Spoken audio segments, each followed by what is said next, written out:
हाय बहनों, कैसी हो आप लोग। मैं आपकी पार्वती के गीत में आप लोगों का स्वागत है। आज मैं आप लोगों के लिए लेकर आई हूँ प्यारा सा सोहर गीत है। आप लोग सुनिएगा, चैनल को सब्सक्राइब करिएगा, लाइक करिएगा और कमेंट करके बताइएगा गीत कैसा लगा। अंगने में बैठी है भौजी लालन कै खेलावई, लालन कै खेलावई हो। ललना धीरे धीरे तू रोयो ना नदी सुनी लई है, ना नदी सुनी लई आई हो। ललना धीरे धीरे तू ही रोयो ना नदी सुनी लई है, ना नदी सुनी लई आई हो। सुनी जाओ पाई है ना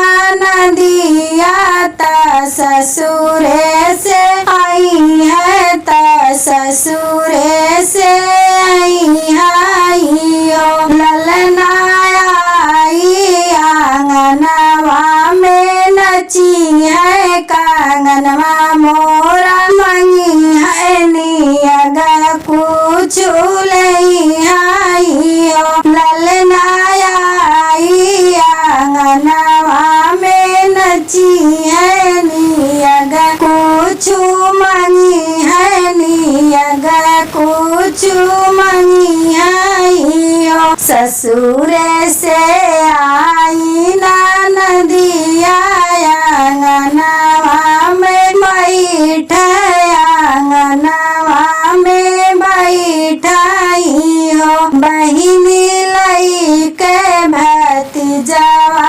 खेलावई, आंगनवा में नाचई, आंगनवा में नाचई हो। बहिनी लई के भतीजवा खेलावई, आंगनवा में नाचई हो। आंगने में नाचई ना नदिया नियग हम लिया बनिया हम लिया बाई हो। भौजी हम लिया सोने के कांगनवा, भतीजवा नेवा छावर, भतीजवा नेवा छावर हो।